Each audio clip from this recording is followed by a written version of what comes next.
السلام عليكم ورحمة الله وبركاته. الحمد لله نحمده ونستعينه ونستغفره ونعوذ بالله من شرور أنفسنا ومن سيئات أعمالنا. من يهده الله فلا مضل له ومن يضلله فلا هادي له.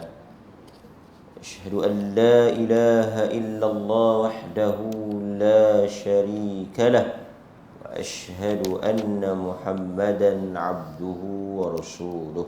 أما بعد.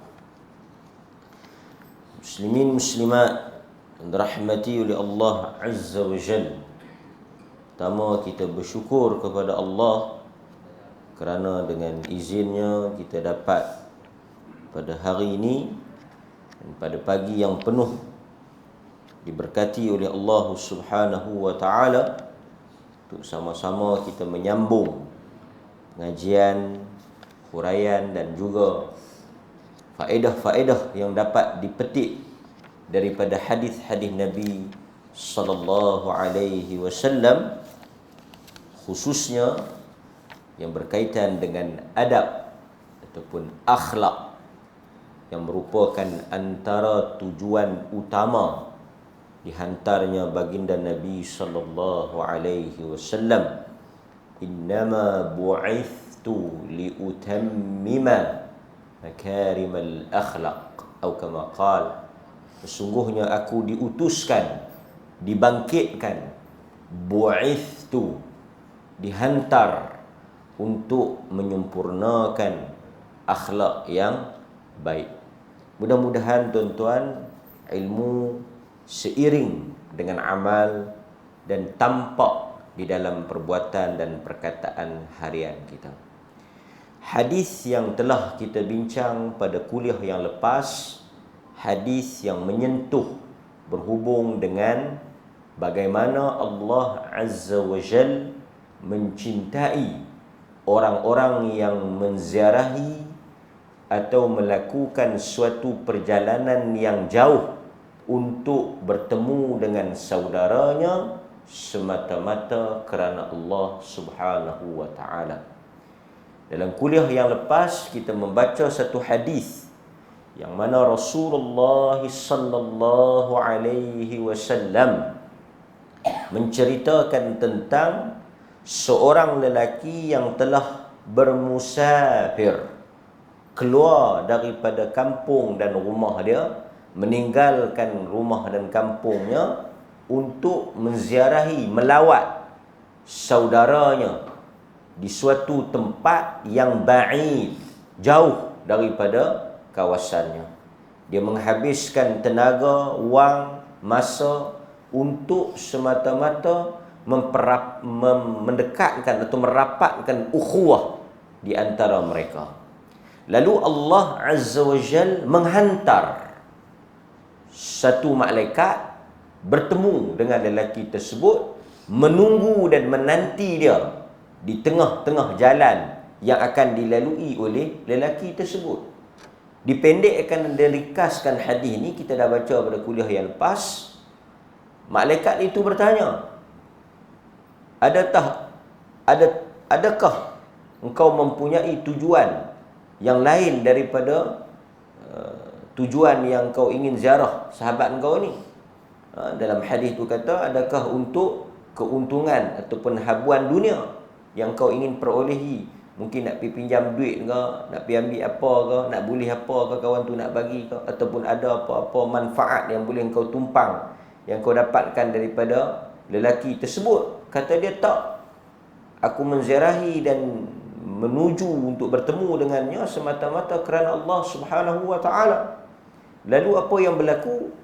Allah Azza wa Jal telah memberitahu bahawa melalui malaikat tersebut dia mencintai lelaki tadi.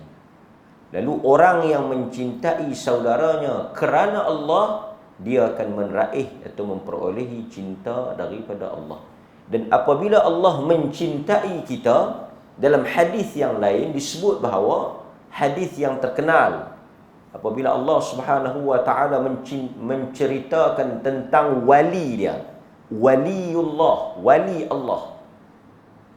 Sesungguhnya Allah kata, seseorang yang menunaikan amalan yang aku fardukan, yang wajib, sesungguhnya aku mencintainya. Sekiranya dia menambah amalan yang wajib itu dengan amalan sunat, bertambahlah cintaku kepadanya. Dan apabila aku mencintai seseorang, faedah daripada cinta Allah kepada kita, dia akan melihat dengan penglihatanku, dia akan mendengar dengan pendengaranku, dia akan berjalan dengan perjalananku. Artinya, kata para ulama, setiap pandangan, pendengaran, penglihatan, tindak tanduk yang akan dilakukan oleh seseorang yang Allah cinta ini di bawah irsyad, di bawah bimbingan Allah Subhanahu wa taala. Maknanya perkataan yang dia nak cakap, tutur kata yang dia nak keluarkan, setiap apa yang dia nak beri pendapat ataupun apa yang dia nak suarakan itu diberikan taufik oleh Allah Subhanahu wa taala. Dia mendapat hidayah, ilham daripada Allah. Jadi setiap tindak tanduk dia itu dibimbing. Setiap tindak tanduk dia itu diberikan taufik oleh Allah Subhanahu wa taala. Sebab itu kita tengok orang yang banyak salat, yang rajin mendirikan tahajud, orang yang banyak bermunajat, orang yang bangkit salat di tengah malam ini, tindak tanduk dia, perkataan dia, tutur kata dia, buah fikiran dia, langkah dia, semuanya di dalam bimbingan Allah. Apabila dia cakap itu tepat, kena dengan apa yang disebut. Ini antara kelebihan orang yang dicintai oleh Allah. Allah tak akan membiarkan orang yang dia cinta ini tanpa bimbingan dan hidayah. Mudah-mudahan kita termasuk daripada mereka yang direzekikan cinta daripada Allah Subhanahu wa taala. Pada kuliah pagi ini kita akan membaca lagi satu hadis dan kita akan melihat hadis-hadis yang berhubung ataupun yang duduk di dalam satu tema yang sama maksud dengan hadis yang kita akan baca, iaitu hadis seseorang akan bersama dengan orang yang dia cinta, ataupun seseorang itu dia mencintai seseorang, dia mengasihi seseorang dan dia tidak berkesempatan, dia tidak berpeluang untuk bertemu dengan orang tersebut. Orang yang dia cinta itu tak direzekikan untuk dia bertemu, bersua muka, berjumpa. Tetapi oleh kerana kecintaan, kasih sayang yang ada pada diri dia terhadap orang tersebut, maka Allah Azza wa Jal akan membangkitkan dia pada hari akhirat esok bersama dengan orang yang dia sayang dan dia kasih. Manusia itu akan berdiri, akan bangun, bangkit, dikumpulkan bersama dengan orang yang dia sayang. Sebagai contoh yang paling mudah untuk kita faham, kita mencintai sepenuh hati, bahkan lebih daripada segala-galanya. Nabi SAW itu dicintai oleh orang-orang yang beriman, melebihi daripada keluarganya, hartanya, kehidupannya dan segala-galanya. La yu'minu ahadukum hatta akuna ahabba. Dalam hadis yang lain Nabi SAW menyebut dan diriwayatkan oleh Al-Imam Muslim, la yu'minu ahadukum hatta akuna ahabba ilaihi min walidihi wa waladihi wan nasi ajma'in. Tidaklah sempurna iman, tidaklah lengkap, tidak dikira seseorang itu beriman sehinggalah dia mencintai aku lebih daripada ayah ibunya, lebih daripada anak-anaknya, lebih daripada kesemua manusia yang ada ni. Dia mencintai aku, barulah seseorang itu dianggap sempurna. Hadis ini ada cerita dia, iaitu Nabi SAW bertanya kepada Umar, berapa banyak yang kau cinta pada diri aku? Kata Umar Al-Khattab, aku mencintai dirimu seperti mana aku mencintai diriku. Umar Al-Khattab kata, aku cinta kepada Nabi ni seperti mana aku sayang diri aku. Kira hebatlah, kan? Apa yang aku sayang pada diri aku sayang juga pada Nabi. Apa yang aku nak pada diri aku nak juga pada Nabi. Kata Nabi, tak, engkau belum beriman. Kemudian Umar Al-Khattab jawab, aku mencintai dirimu lebih daripada aku mencintai diriku. Nabi kata, sekarang baru engkau beriman. Maka hadirin mukminin, kita akan bersama dengan orang yang kita cintai. Baik, kita baca hadis yang akan memberikan panduan dan pedoman di dalam isu ni. Cuma saya nak ambil ringkasan apa yang ada dalam hadis ni, iaitu seorang lelaki badui. Seorang lelaki badui, dia mari kepada Nabi sallallahu alaihi wasallam, mengangkat atau meninggikan suaranya. Memang tabiat badui ni dia cakap kuat, sebab dia memang style orang kampung ni, dia cakap derah, kan? Dia mari pun dia tak mari beradab. Dia mari dalam keadaan style dia, style orang kampung ni, kan? Dia memang dia kata, Muhammad. Itu kita akan jumpa dalam hadis-hadis. Ya Muhammad, akhbirni. Kan? Wahai Muhammad, bagi tahu pada aku. Dia tak ada ya Rasulullah. Dia tak ada panggilan Rasulullah, Nabi Allah ni. Dia terus, ya Muhammad, akhbirni ma faradallahu alayya minas salah. Muhammad, bagi tahu dekat aku, sembahyang apa yang wajib. Terus dia tanya dengan nada yang keras. Kemudian hadirin mukminin, apabila sahabat ni dengar badui tersebut mengangkat suaranya, meninggikan suaranya, dia tegur. Dia tegur, kan? Sahabat ni tegur. Lalu apa yang berlaku, tuan-tuan hadirin mukminin? Badui ni sebut, faqal, wallahi, dan lelaki ni kata, demi Allah, aku tidak akan la aghdud, aku tidak akan membelankan suara aku. Sahabat tu kata, hang cakap dia elok sikit. Ni Nabi SAW, rendahkan suara hang, perlahankan suara hang.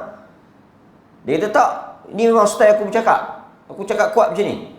Aku tak akan boleh slow. Aku bukan cakap macam aku cakap ni. Qala al-a'rabi al-mar'u yuhibbul qaum. Yang ni hadis yang kita nak ambil ni pendek ni. Qala al-a'rabi, berkatalah Arab Badui ni, al-mar'u yuhibbul qaum walamma yalhaq bihim. Aku nak tanya satu soalan. Ada suatu lelaki, al-mar'u yuhibbul qaum, dia mencintai suatu kaum, dia mencintai seseorang, dia mencintai suatu kaum, seseorang. Walamma yalhaqu bihim, dan dia tidak bertemu, tidak sempat berjumpa dengan orang yang dia sayang, dia cinta itu. Apa kesudahan ataupun apa yang akan berlaku kepada dia? Dia cinta tapi dia tak sempat bertemu, tak sempat berhubungan, tak sempat berjumpa. Apa yang berlaku? Qala an-nabiy sallallahu alaihi wasallam, al-mar'u ma'a man ahabba yawmal qiyamah. Kata Nabi sallallahu alaihi wasallam, al-mar'u, pendek aja jawapan Nabi, al-mar'u, seseorang itu, ma'a, bersama, man ahabba, dengan orang yang dia cinta, yaumal qiyamah, pada hari kiamat. Dia akan dibangkitkan, dipertemukan, dikumpulkan, dihimpunkan, berada bersama-sama dengan siapa yang dia cinta. Nampak tuan? Hadis ni menunjukkan bahawa manusia akan berdiri bersama dengan sesiapa yang dia cinta. Kan? Baik. Kemudian kita juga tengok dalam satu hadis yang lain. Nanti kita tengok huraian para ulama. Iaitu Anas bin Malik radhiyallahu an. Dalam satu hadis, Anas bin Malik radhiyallahu an menceritakan di mana seorang lelaki dia datang bertemu dengan Nabi sallallahu alaihi wasallam. Dan dia bertanya tentang kiamat. Bila berlaku kiamat? Lalu Nabi SAW pada peringkat awalnya tak layan soalan ni. Tapi Nabi SAW akhirnya jawab. Diringkaskan cerita, akhirnya Nabi jawab. Apa yang berlaku tuan-tuan? Nabi SAW menjawab soalan ni dengan soalan yang lain. Dia tanya, mata sa'ah? Bila kiamat? Nabi tanya dekat dia, ma'a'adata laha? Apa yang kau telah lakukan? Ma'a'adata laha? Apa yang telah engkau persiapkan? Apa yang telah engkau amalkan atau yang kau telah lakukan untuk menghadapi kiamat? Dia kata, dia tanya Nabi bila kiamat. Nabi tak jawab kerana Nabi pun tak tahu tarikh kiamat ni. Mal mas'ul anha bi'a'lam minas sa'il. Orang yang ditanya dengan orang yang tanya, dua-dua tak tahu. Jadi Nabi SAW tanya dia balik, ma'a'adatta laha? Apa yang telah engkau lakukan, engkau persiapkan untuk menghadapi kiamat? Dia kata tak ada. Dia tak mempersiapkan apa-apa. Ini bukanlah maksud dia tak sembahyang, tak puasa apa, tapi sebagai kiasan tak ada benda besar yang dia buat. Kecuali kata dia mencintai Allah dan Rasul. Dia mencintai Allah dan Rasul. Lalu Nabi jawab apa? Manusia akan bersama dengan orang yang dia cinta. Kata Anas bin Malik, fama farihna bi syai'in farahana biqaulin Nabi sallallahu alaihi wasallam. Dia kata bila kami sahabat-sahabat ni yang duduk bersama dengan Nabi sallallahu alaihi wasallam dengar jawapan Nabi, tidaklah kami merasa gembira seperti mana pada hari kami mendengar jawapan Nabi ini. Sejak daripada kami memeluk Islam, sejak kami masuk ke dalam Islam, tidaklah kami pernah merasa gembira, seronok lebih daripada kami mendengar jawapan Nabi pada hari itu. Bila kami dengar saja Nabi kata manusia akan bersama dengan orang yang dia cinta dan dia kasih, jawapan Nabi itu mengembirakan kami dengan suatu perasaan yang tak pernah kami rasa sejak daripada kami mati. Sejak daripada kami masuk Islam ni, memang inilah antara perkara yang paling mengembirakan kami. Sebab apa?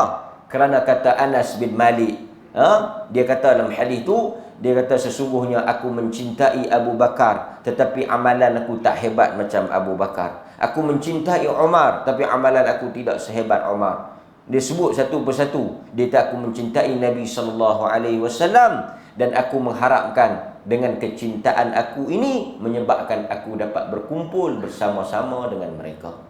Kalau nak diukur dari sudut amalan, aku tak boleh sampai.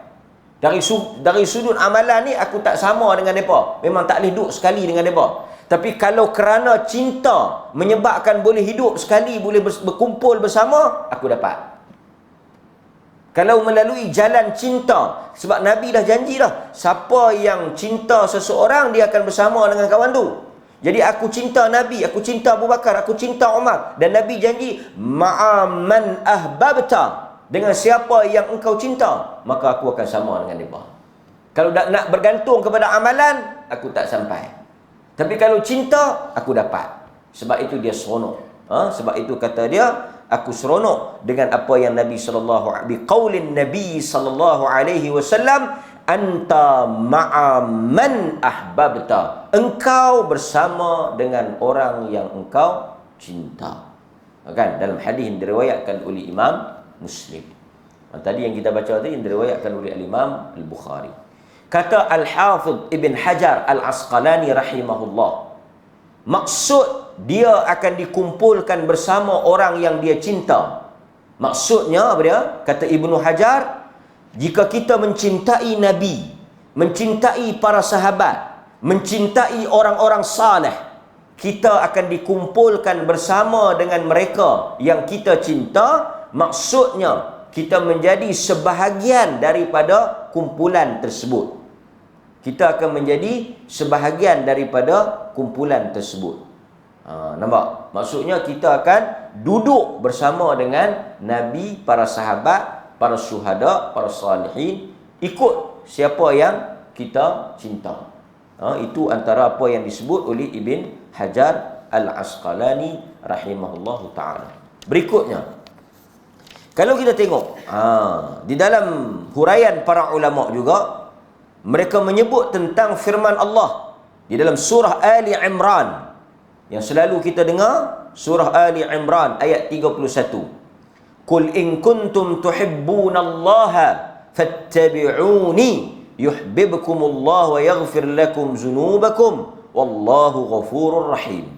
Jika kamu benar-benar mencintai Allah, ikutlah aku. Allah pasti akan mencintai dan mengampunkan dosa-dosa kamu. Allah Maha Pengampun lagi Maha Penyayang.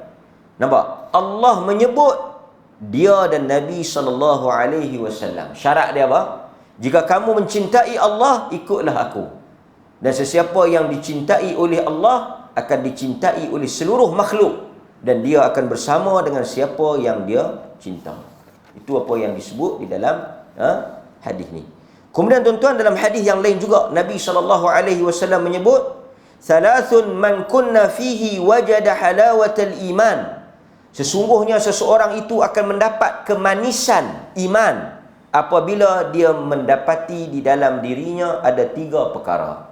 Yang pertama, ayyakuna Allah wa rasuluh ahabba ilaihi mimma siwahuma, iaitu dia mencintai Allah dan Rasulnya lebih daripada dia mencintai orang lain. Wa an yuhibbal mar'a la yuhibbuhu illa lillah, dan dia mencintai seseorang itu kerana Allah. Yang pertama, dia cinta Allah dan Rasul lebih daripada sekalian makhluk. Yang kedua, dia cinta seseorang itu kerana Allah. Dan yang ketiga, dia benci untuk kembali kepada kekafiran, kekufuran, kejahatan, seperti mana dia benci untuk dicampakkan ke dalam neraka. Nampak? Jadi tuan-tuan hadirin mukminin, diletakkan sekali lagi syarat dia apa? Syarat dia hendaklah kita mencintai Allah dan Rasul lebih daripada orang lain. Maka apakah balasannya? Kita akan bersama dengan Allah dan Rasul pada hari akhirat nanti. Berada di bawah, di belakang panji Nabi SAW. Sebab itu kata Anas, nama Anas sebut dalam hadis yang kita sebut tadi ni, arju an akuna ma'ahum bihubbi iyahum. Aku berharap supaya aku dapat bersama dengan mereka. Kerana apa? Bihubbi iyahum, disebabkan oleh cinta aku kepada mereka. Wa in lam a'mal bimithli a'malihim. Kata Anas, aku duk harap, duk bergantung kepada kecintaan aku kepada Nabi dan para sahabat dia. Walaupun amalan yang aku lakukan ini tidak sebanyak, sehebat, setaraf dengan amalan yang mereka lakukan, tapi aku harap oleh kerana cinta aku ikhlas, tulus sangat kepada mereka, itu menjadi asbab aku dihimpunkan bersama mereka. Maka hadirin mukminin, para ulama menyatakan bahawa kalau kita tak banyak, tak kuat, tak sehebat amalan-amalan yang dilakukan oleh Abu Bakar, Umar, Uthman, Ali dan sebagainya, tetapi ada satu punca yang boleh menjadikan kita berdiri di belakang mereka, iaitu mencintai para sahabat radhiyallahu anhum. Kemudian hadirin mukminin, dalam hadis yang diriwayatkan daripada Ali, dalam hadis yang diriwayatkan daripada Sayyidina Ali, Nabi kata apa? Wala yuhibbu rajulun qauman, tidaklah seseorang itu mencintai sesuatu kaum, illa husyira ma'ahum, melainkan mereka akan dikumpulkan bersama-sama di hari kiamat. Dalam hadis Ali ini Nabi kata, siapa-siapa yang mencintai suatu kaum, dia akan dikumpulkan bersama dengan orang yang dia cinta, idola dia, ikutan dia, anutan dia itu pada hari kiamat. Sebab itu kita tekankan soal mencintai Allah, Rasul dan para sahabat. Terutama sekali kita yang mengaku Ahlus Sunnati wal Jamaah. Kan? Sebab esok bila kita bangkit di hari kiamat, kita akan berada di belakang Nabi SAW. Kenapa? Mungkin kita tak pernah bertemu dengan dia. Kita bukan di kalangan sahabat. Sahabat ni siapa yang jumpa Nabi beriman dan mati di atas iman. Kita tak jumpa Nabi SAW. Tapi kita beriman dengan apa yang dibawa oleh Nabi SAW. Pasal itu Nabi kata, kita ini saudara dia. Sahabat tanya, kami ni siapa? Kamu sahabat aku, mereka saudara aku. Siapa saudara yang Nabi maksudkan tu? Mereka yang tidak bertemu dengan aku tetapi beriman dengan apa yang aku bawa. Dia ada dua lah. Satu jumpa Nabi dan beriman, satu lagi tak jumpa Nabi dan beriman, yang dipanggil sebagai saudara, kan? Hadirin mukminin, cuma sebagai ringkasan apa yang kita boleh ambil kesimpulannya, mencintai seseorang ataupun golongan ataupun kelompok ini ada 3 sebab. Secara ringkasnya ada 3 sebab. Yang pertama, seseorang mencintai kerana agama. Yang ni yang fokus kita ni. Kata para ulama, cinta ni sekurang-kurangnya dia ada 3 sebab. Yang pertama, kita kena tanya diri kita, pasal apa kita sayang kawan tu? Pasal apa kita mencintai si fulan? Yang pertama, kerana agama. Mencintainya kerana agama dia, akidah dia, iman dia, amalan dia. Kita mencintai para ulama kerana ilmunya, kesalehannya. Nampak? Itu yang pertama, kan? Yang ni yang maksud dalam hadis tu. Nampak? Okey. Dan kata Ibnu Hajar, kita akan dipertemukan dengan orang yang kita cinta di hari akhirat. Okey, itu yang pertama, kan? Sebab itu tuan-tuan hadirin mukminin, kata al-Imam Syafi'i rahimahullah, aku mencintai orang saleh walaupun aku bukan daripada kalangan mereka. Mudah-mudahan aku mendapat syafaat mereka. Ini tawadhu dalam salah satu kata-kata syair ataupun salah satu kata-kata yang masyhur yang disebut oleh al-Imam Syafi'i, aku mencintai orang saleh walaupun aku bukan daripada kalangan orang saleh. Tawadhu, dia nak merendah dirilah, kan? Sedangkan dia itu memang orang saleh. Apa kata dia? Aku mengharapkan, aku mencintai orang saleh, aku mencintai orang-orang beriman. Sebab itu tuan-tuan, kita penting memilih siapa yang nak menjadi teman rapat kita, siapa yang nak menjadi peneman, kawan, teman kita, geng kita, pok kita, kelompok kita. Siapa yang akan menjadi apa Nabi kata, al-mar'u ala dini khalili. Agama seseorang itu dilihat dengan siapa dia berkawan. Sebab itu tuan-tuan, ambil contoh al-Imam Syafi'i, rapat dengan orang-orang saleh, dekat dengan orang-orang saleh, bina hubungan dengan orang-orang saleh. InsyaAllah kita akan mendapat syafaat daripada orang-orang saleh. Syafaat sebab itu dekat dengan para ulama, dekat dengan orang-orang yang alim, dekat dengan orang-orang yang wara', tawadhu. Kerana mereka itu memberikan syafaat pada hari akhirat. Kawan-kawan yang saleh akan menarik kita daripada api neraka. Tapi teman kita ni siapa? Pasal itu jangan duk berkawan sangat, rapat sangat dengan orang yang tak ketahuan hala, huha, cakap lebih kurang, kan? Berkawan takat minum kopi, jumpa ke tepi jalan tu sudah. Yang tidak ada akhlak, yang tidak ada kesalehan, yang hidup lintang bukang semua ni, jangan buat kawan. Ini tengok ke kawan pun, Masya Allah, inna lillahi wa inna ilaihi raji'un, Allahumma ajur fi musibati. Musibah, kan? Tak rugi kita tak berkawan dengan orang-orang yang apa dia? Apa istilah yang kita nak guna ni, tuan-tuan faham lah? Tak rugi. Tidak rugi untuk kita tak berkawan, tak rapat dengan, kerana mereka mereka sendiri jauh daripada Allah. Mereka sendiri jauh daripada Allah. Orang yang jauh daripada Allah, pasal apa kita nak menjadikan teman-teman rapat kita, nak menjadikan geng kita, kumpulan kita, ahli kita, kan? Yang kita kasih dan cinta. Sebab itu bila kita cinta satu orang, kita rapat dengan satu orang, dia mendoakan kita. Doa orang saleh tidak ada hijab dengan Allah Subhanahu wa taala, kan? Sebab itu kata al-Imam Syafi'i, aku mengharapkan syafaat daripada orang-orang saleh pada hari akhirat nanti, kan? Kemudian tuan-tuan, kata al-Imam Ibnu Battal, hadis yang menceritakan tentang seseorang bersama dengan orang yang dia cinta. Jika dia cinta orang-orang saleh, dia mencintai mereka kerana kesalehan mereka, kerana ibadah mereka, kerana ketaatan mereka kepada Allah. Cinta ialah perbuatan hati. keyakinan hati, maka Allah akan memberikan pahala kepada orang yang mencintai orang saleh. Nampak? Cinta orang saleh pun dapat pahala.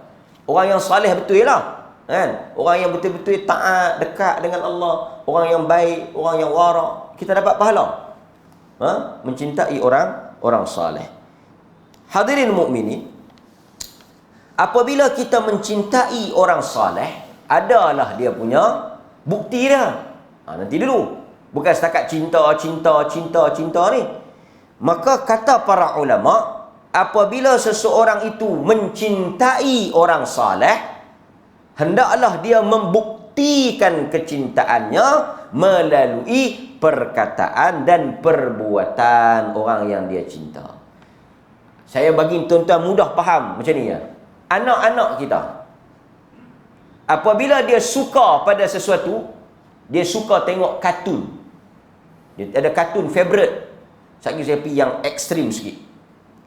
Anak-anak kita dia suka tengok kartun. Dia akan jadi macam mana? Dia akan tiru kartun tu. Dia akan tiru kartun tu. Betul tak? Dia akan cuba nak jadi macam kartun tu. Sebab dia syok. Dia minat kartun tu. Kan? Ada dia abang nak gunting rambut macam Upin Ipin. Kan? Beli baju Upin Ipin. Kan? Contoh. Kan? Lepas tu yang perempuan-perempuan ni, kalau dia cinta, semualah dia nak jadi macam dia punya idol. Dia minat Ultraman, dia nak beli baju Ultraman, dia nak pakai baju Ultraman, dia nak buat macam Ultraman. Kan? Dia nak tiru. Sebab dia cinta. Dia syok, dia minat. Okey, demikian juga yang anak-anak yang besar sikit ni, yang minat Korea-Korea ni. Kan? Yang minat Korea-Korea ni nak jadi macam Korea. Makanlah makanan Korea tu. Pasal apa? Pasal minat. Apa yang artis tu makan, dia pun nak makan. Lepas tu mai pula kat orang Melayu ni, apa yang artis pakai, dia nak pakai. Apa yang artis pergi tempat bercuti, dia nak pergi bercuti tempat tu. Dia nak ikut, dia nak tiru. Dia nak jadi macam artis tu. Pasal dia minat, dia cinta. Maka tuan-tuan, tabiat kita, apabila kita cinta pada satu orang, kita akan meniru perwatakan dia, cara berpakaian dia, cara kehidupan dia. Kita tiru pasal apa? Pasal kita minat, kita cinta. Maka dalam kehidupan orang beriman, dia cinta kepada Allah dan Rasul. Maka apabila dia cinta kepada Allah dan Rasul, dia akan meniru Rasulullah. Pakaian Rasulullah, cara hidup Rasulullah, sunnah Rasulullah, dia akan buat, tiru, mengamalkan apa yang diamalkan oleh Rasulullah. Nampak tuan? Kalau kita kata kat anak kita pasal apa dia jadi macam tu, pasal apa dia minat, dia cinta, dia sayang, benda tu negatif lah, tak elok lah kan, buruk lah kan. Pasal tu tengok tuan-tuan setengah-setengah orang Melayu, dia nak jadi Korea pasal dia minat kan. Sekarang ni cerita Korea, filem Korea, cakap Korea kan, hana sayur hak tu yang dia tahu pun kan. Nampak? Kata Al-Imam Al-Ghazali rahimahullahu ta'ala, jangan tertipu. Dia memetik kata Al-Hasan Al-Basri, jangan tertipu dengan ucapan bahawa seseorang manusia kan, tidak akan bertemu dengan orang baik kecuali dengan amal perbuatan. Kerana orang Yahudi dan Nasrani mencintai para nabi mereka, tapi mereka tidak bersama. Kata Al-Imam Al-Ghazali rahimahullah, kalau sekadar kita kata kita cinta tetapi kita tak melakukan amal seperti yang dia lakukan, kita tak akan bersama dengan dia. So dia ada dua peringkat. Satu, cinta, bukti kepada cinta, ikut. Kata Al-Imam Al-Ghazali, seperti yang dia sebut ni, dia kata orang Yahudi, orang Kristian, dia kata dia cinta kepada Isa, dia cinta kepada Musa, dia cinta kepada nabi-nabi dia, tapi mereka tak bersama dengan para nabi mereka kerana mereka tidak mengikut ajaran nabi mereka. Jadi cinta itu dibuktikan dengan meniru, mencontohi dan melakukan apa yang dilakukan oleh orang yang kita cinta tadi. Yang kedua, kita ada 3 kesimpulan ni. Yang kedua, mencintai kerana faktor penyebab dunia.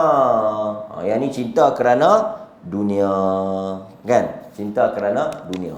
Yang ni saya ingat tidak perlu untuk kita huraikan lah, iaitu seseorang itu mencintai kerana dunia dia, habuan dunia. Yang ni kalau cinta kerana dunia, setakat dunia lah. Kan? Dia dapat apa yang kerana dunia. Dan yang terakhirnya, kalau kita kata yang pertama kerana agama, yang kedua kerana dunia, yang ketiga apa? Apa sebab seseorang itu dicintai? Kalau bukan kerana agamanya, bukan kerana dunianya, kan? Siapa hang baik dengan dia? Baik dengan dia, mungkin dia dapat tumpang berapa lah. Ni dunia, duniawiyah. Satu lagi ukhrawi, kerana akhirat kan? Cinta kerana agama, cinta kerana dunia. Satu lagi cinta tabi'i. Cinta tabi'i. Apa dia? Kita mencintai ibu ayah kita, mencintai anak-anak kita, bukan ada habuan apa pun, tapi kerana hubungan darah daging. Yang ni cinta tabiat, cinta biasa. Tuan-tuan sayang anak tuan-tuan. Pasal apa? Pasal anak. Kan? Pasal anak. Cinta pada isteri, pasal hubungan suami isteri. Yang ni cinta tabi'i, cinta kemanusiaan. Kan? Satu orang, pasal apa hang sayang dengan dia, pasal apa hang cinta dia, pasal apa hang baik dengan dia, rapat dengan dia, pasal apa hang berkawan dengan dia. Oi, untung kalau berkawan dengan dia makan free. Contoh, ini dunia. Pasal apa hang kawan dengan dia, pasal apa hang rapat dengan dia? Aku rapat dengan dia, aku dapat banyak ilmu, dia banyak benda-benda aku tak tahu, aku tanya dia, dia jawab, banyak hukum hakam dia duk ajar aku. Yang ni ukhrawi, akhirat. Ni pasal apa hang cinta kawan dengan dia? Adik aku kena dua pupu macam mana tau. Kan? Dia selalunya manusia tak lari daripada tiga faktor ini, kan? Hadirin mukminin, jadi kita berdasarkan pada hadis ni, mudah-mudahan tuan-tuan doalah kepada Allah Subhanahu wa taala supaya tuan-tuan direzekikan cinta kepada Allah, Rasul dan para sahabat, dan mudah-mudahan tuan-tuan akan bersama, kita semua akan berdiri esok bangkit di belakang Nabi sallallahu alaihi wasallam. Itu apa yang kita boleh ambil daripada hadis pada pagi ini. Besar hadis ni tuan-tuan, sangat besar. Kita bersama dengan orang yang kita cinta. Dan manusia ni bila dia cinta, tuan-tuan akan tengok kesan dia. Kesan dia dalam kehidupan, dia akan buat apa saja untuk memastikan dia boleh bersama dengan orang yang dia cinta. Tuan-tuan tengok sebahagian anak-anak muda yang minat, kan? Dengan artis-artis, dengan pasukan bola ke apa ni, mereka sanggup ni berhabis duit, kan? Hari tu mai artis daripada luar negara, tuan-tuan tengok, beli tiket, bawa laptop masuk dalam jamban. Bawa laptop masuk dalam jamban ni, duk pegang laptop ni, duk dalam jamban. Pasal apa? Pasal nak key in beli tiket, punya puluh nak jumpa tu. Semangat, kan? Pasal ni queue nak masuk ni, beratuk pukul berapa pagi, penyanyi esok ni bawa kemah pergi tidur lah. Masjid pun tak main benda tu. Kan? Pergi tidur pukul 2-3 pagi tu, esok baru nak ni, beratuk main tidur lah pasal nak jumpa. Tengok dia apa? Tengok artis Korea main, histeria terus. Dia jadi macam kena rasukan. Dia punya tak boleh bayang ni, dia boleh jumpa. Kan? Boleh salam, boleh tangkap gambar apa semua.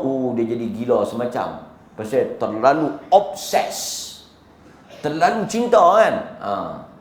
Macam kita lah, kan, jumpa dengan orang yang kita, dia tak salah lah, kan, mencintai ini, tapi kita kena pasal apa, kan? Macam orang habis sangat kita cinta satu orang, ambil gambar dengan dia. Ambil gambar bukan ada apa pun, kan? Macam orang main, kita ambil gambar sikit, kan? Apa yang kita boleh dapat ambil gambar? Pasal kita rasa kita cinta, kita sayang, kita nak ada sesuatu hubungan alaqah dengan orang tersebut, nak ada satu kaitan dengan orang yang kita cinta dan kita sayang. Sebab itu hadirin mukminin, doalah banyak-banyak Allah Ta'ala merezekikan kasih sayang dan cinta kita kepada Allah dan Rasul, dan bila kita bangkit esok di hari akhirat. Salah satu bukti kita mencintai Nabi ialah mencintai sunnahnya. Seseorang yang menghidupkan sunnahnya, itu tanda dia cinta kepada Nabi, dan esok dia akan bangkit di belakang Nabi SAW. Walaupun dia tak pernah berjumpa dengan Nabi, kan? Macam satu orang dia sayang Tok Wan dia, mungkin dia tak pernah berjumpa dengan Tok Wan dia, jumpa dengan Tok dia, jumpa dengan ayah dia, tapi dia sayang mereka. Dia sentiasa mendoakan mereka dalam salat dia, sentiasa mendoakan mereka dalam doa dia, dalam tahajud dia. InsyaAllah Allah Ta'ala akan pertemukan balik mereka di dalam syurga. Mudah-mudahan Allah Ta'ala merezekikan ilmu dan manfaat daripada kuliah ini, cintalah orang yang sepatutnya kita cinta. Dan tuan-tuan jangan rasa rugi, jangan rasa galak, jangan rasa kecewa jika tuan-tuan tak dapat bersama ataupun tak dicintai oleh orang-orang yang tidak saleh, tak bertakwa ni. Nabi kata la ya'ku illa taqi. Hatta kamu nak makan pun kamu makan dengan orang bertakwa. Tak makan daripada makanan kamu melainkan orang bertakwa. Duduk dengan orang bertakwa, duduk dengan orang saleh, kamu akan dapat manfaat.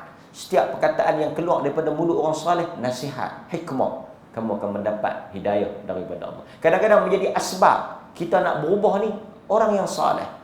Jadi kadang-kadang kita tak semangat, kita kawan dengan kawan kita yang contoh dia rajin puasa. Kita mungkin tak rajin puasa, tapi kita berkawan dengan dia. Setiap hari kita duduk tengok dia puasa, hari Isnin, hari Khamis. Jadi kita pun terdetik nak puasa hari Isnin dan Khamis. Tapi kalau kita berkawan jenis orang tak puasa, kita yang rajin puasa pun, aku ingat.